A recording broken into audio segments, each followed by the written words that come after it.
fierce executioner. The king of walkout knockouts. The owner of the unbreakable chin. I always come back. And ruthless Mark Hunt combined it all. In the chronicles of the martial arts world, his name will forever be associated with a legendary and courageous warrior. And this legacy he earned by being a real nightmare in the way of all opponents. And today we're going to tell you about the most ruthless knockouts of the Samoan wonder of the world in kickboxing. We're off to the hunt. Here we go. In 2002, fate arranged a fight for Hunt with a Japanese monster with the blood of brave samurai, ready to fight not for life, but for death, named Tsuyoshi Nakasako.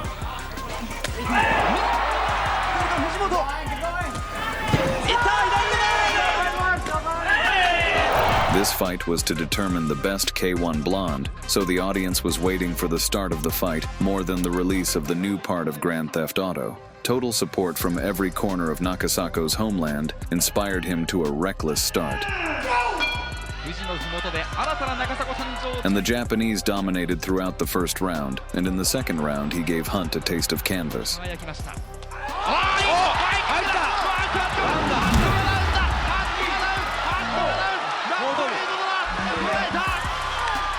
Deciding that victory was within his pocket, the Japanese mocked the chubby guy like a cocky bully.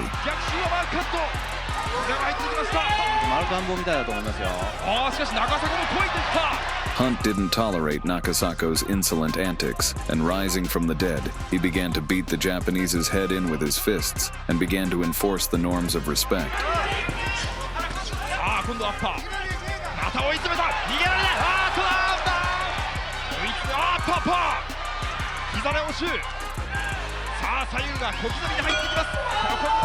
Then Nakasako showed his lack of self-preservation instincts and blocked all the blows only with his face, improving the Japanese's hitting percentage.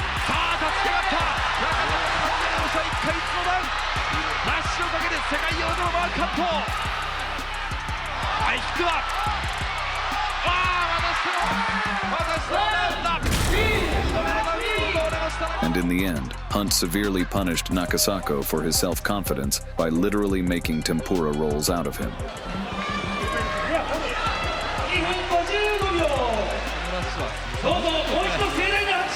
The next opponent on Hunt's horizon was one of the goats of kickboxing, and a man who didn't have the phrase "give up" in his vocabulary, Jerome Le Banner. Mark's fight with the French Tower is recognized as a golden classic in the kickboxing library.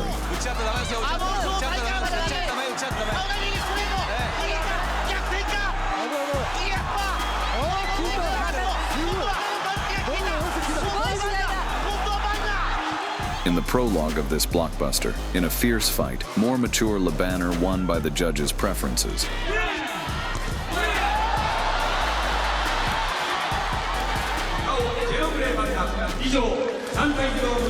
But a year later, having gained experience, Hunt volunteered to face the giant again.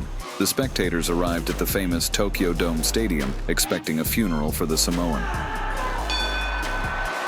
During the opening moments, Le Banner wielded his arms and legs from a safe distance and was already preparing the banner of victory.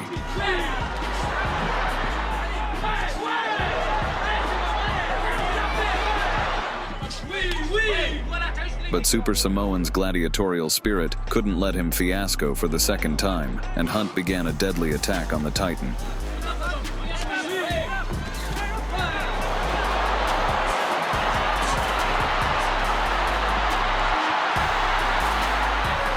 It seemed as if the Samoan was taking out all the anger he had accumulated from his tough childhood on the poor Le Banner.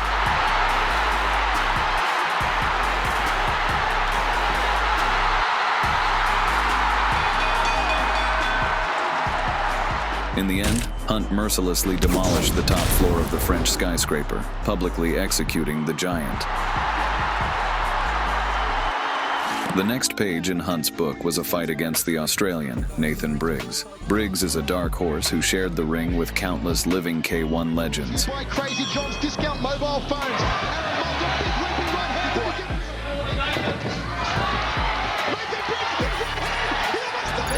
And nobody else in this line. As soon as the bell sounded, the friendly Samoan chub turned into a serial killer, turning the ring into a torture room. Defending champ Mark Hunt. Nathan Briggs in all sorts of submission. Here comes the pain. He has to stay up, Briggs, if he can. Here comes the pain. Hunt didn't torture the poor guy for long, and lightning fast fed Briggs a fatal knee, sending him into the realm of dreams. Says there, Nathan, so his hand skills are going to be looking. Oh, the Briggs into the Pandemonium here in centre ring. Mark Hunt. In 2001, Mark Hunt reached the final of the Oceania Grand Prix, where the Australian, Peter Graham, nicknamed the Chief, was waiting for him. The Chief was known for pouring blood sauce on his opponents' faces and arranging a real festival of violence in the ring.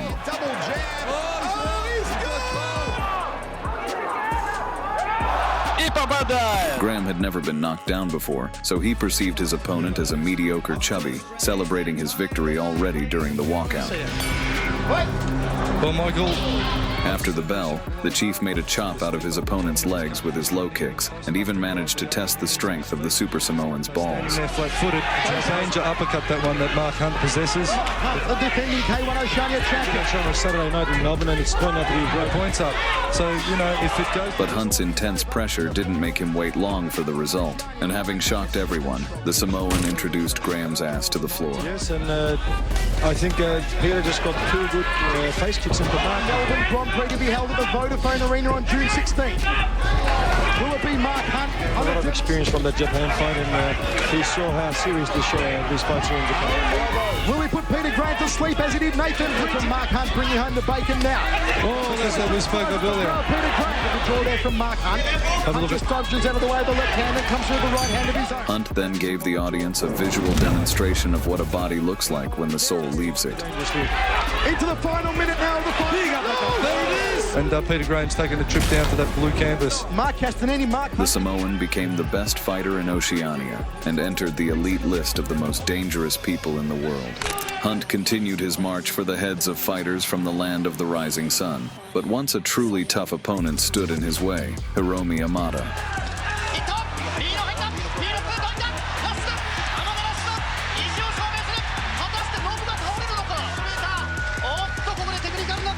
Amada furiously turned out the lights on anyone who got in his way, and even smashed legendary Butterbean.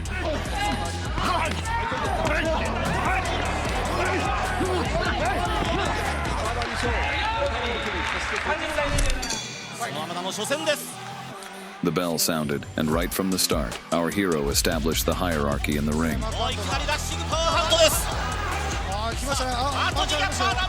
And completely discouraged Shogun from continuing the fight.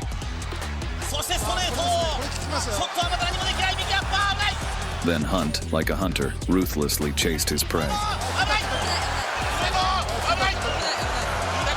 Eventually caught up with his prey and tore it apart with his fists of death.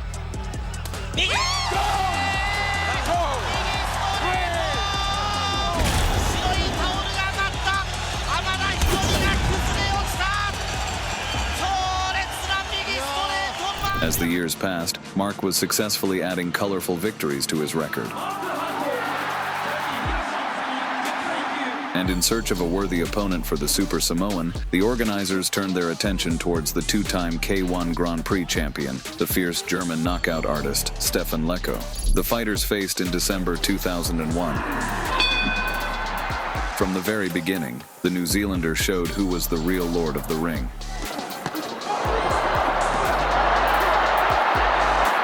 And continued to smash Stefan on all fronts until the bell saved the poor guy.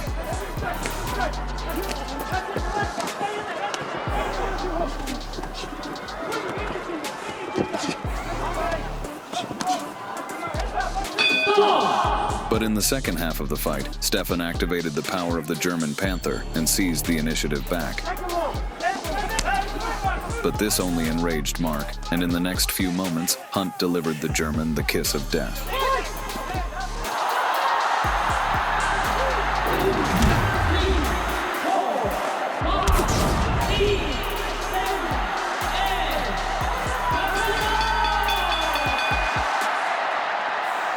In the winter of 2001, Mark Hunt faced his compatriot Andrew Peck. Look of intensity on the face of Andrew Peck.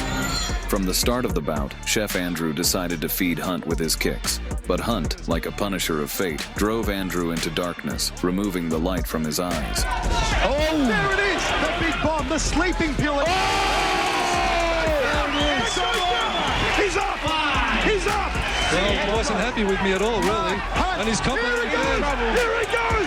Peck goes down! That's a two-minute thing. It's over! Make it! Oh! After such a terrifying knockout, Andrew had to rehabilitate for a long time, visiting the therapy room. Caught Peck a little bit, but there it went, straight off the jaw. Bang. But the Super Samoan didn't stop there and continued his career until 2018. Point out of Sunnyville. He's head hunting. There's the big shot. It's over. It's over. Subscribe to the channel, give us your likes. Boxing Game was with you. See you soon.